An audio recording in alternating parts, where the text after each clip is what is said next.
One of the things that apparently people are doing when they all get together because they can't go out to bars and restaurants is performing plays together or doing little concerts. Well, I haven't got anyone to perform with because I'm by myself in my apartment because I haven't been well.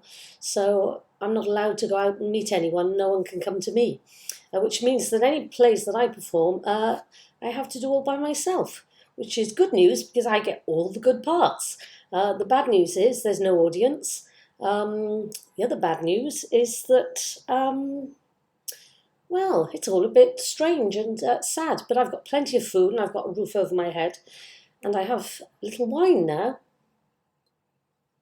So I'm going to perform for you, totally by myself, Act 3, Scene 1 from A Midsummer Night's Dream. Now, obviously, I won't be looking at the camera because I haven't been able to learn it off by heart.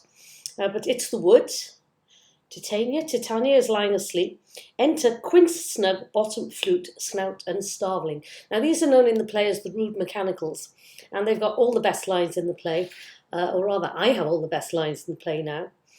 So this is when they get together to discuss putting on a play. So it's a play within a play, which of course is one of Shakespeare's favourite, what do they call it? Favourite things. I'll have to call it a thing because the word's gone out of my head. Devices. So I'm Bottom, then I'm Quince, then I'm Snout, then I'm Star. But I'm going to get very muddled with the voices, so it'll all be my voice. Are we all met? Pat, pat, and here's a marvellous convenient place for our rehearsal. This green plot shall be our stage, this hawthorn brake our tiring house, and we will do it in action, as we will do it before the Duke. Peter Quince! What sayest thou, bully Bottom? There are things in this comedy of Pyramus and Thisbe that will never please. First, Pyramus must draw a can't even say Pyramus. Maybe I need another drink to get through Pyramus. Strange word. First, and I won't be editing this, Pyramus must draw a sword to kill himself, which the ladies cannot abide. How you answer that? By a lakin, was it lacking? Oh gosh, getting more complicated by the minute. A parlour sphere. I believe we must leave the killing out when all is said and done. When all is done.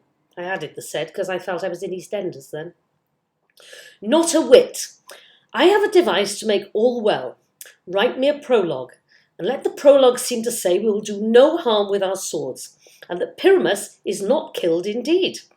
And for the more better assurance, tell them that I, Pyramus, am not Pyramus, but Bottom the Weaver.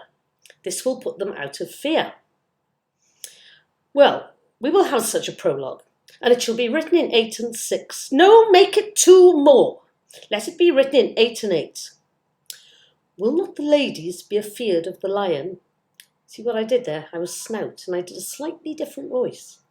Star. I fear it, I promise you. See what I did again? Different voice. Masters. I'm back to being Bottom now. You ought to consider with yourself to bring in, God shield us, a lion among ladies is a most dreadful thing. For there's not a more fearful wildfowl than your lion living, and we ought to look to it. Therefore another prologue must tell he is not a lion. Nay, you must name his name, and half his face must be seen through the lion's neck, and he himself must speak through, saying thus, or to the same defect, ladies, or fair ladies, I would wish you, or I would request you, or I would entreat you not to fear, not to tremble. My life for yours. If you think I come hither as a lion, it were pity of my life. No, I am no such thing. I am a man as other men are. And there, indeed, let him name his name, and tell them plainly he is Snug the Joiner.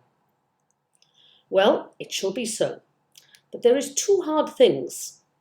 It says say is 2 hard things, not are 2 hard things, but I shouldn't be correcting Shakespeare's grammar at this stage.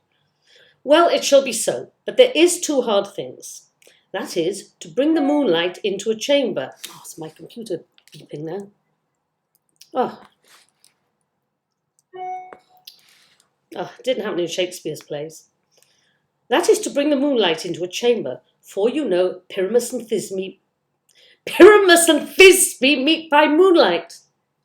Doth the moon shine that night we play our play? A calendar, a calendar, look in the almanac. Find out moonshine, find out moonshine. Yes, it doth shine that night.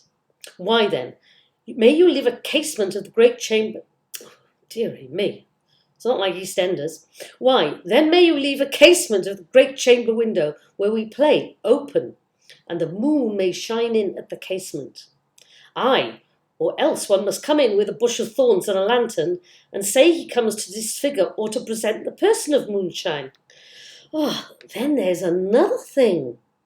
We must have a wall in the great chamber, for Pyramus and Thisbe, says the story, did talk through the chink of a wall. You can never bring in a wall. What say you, Bottom? Some man or other must present wall, and let him have some plaster or some loam or some rough cast about him to signify wall, and let him hold his fingers thus, and through that cranny shall Pyramus and Thisbe whisper. If that may be, then all is well. Come, sit down, every mother's son, and rehearse your parts. Pyramus, you begin. When you have spoken your speech, enter into that break, and so everyone according to his cue. There endeth the monologue reading that was supposedly 5 different characters. Anyway, I had fun. King Lear this afternoon. Look forward to that one.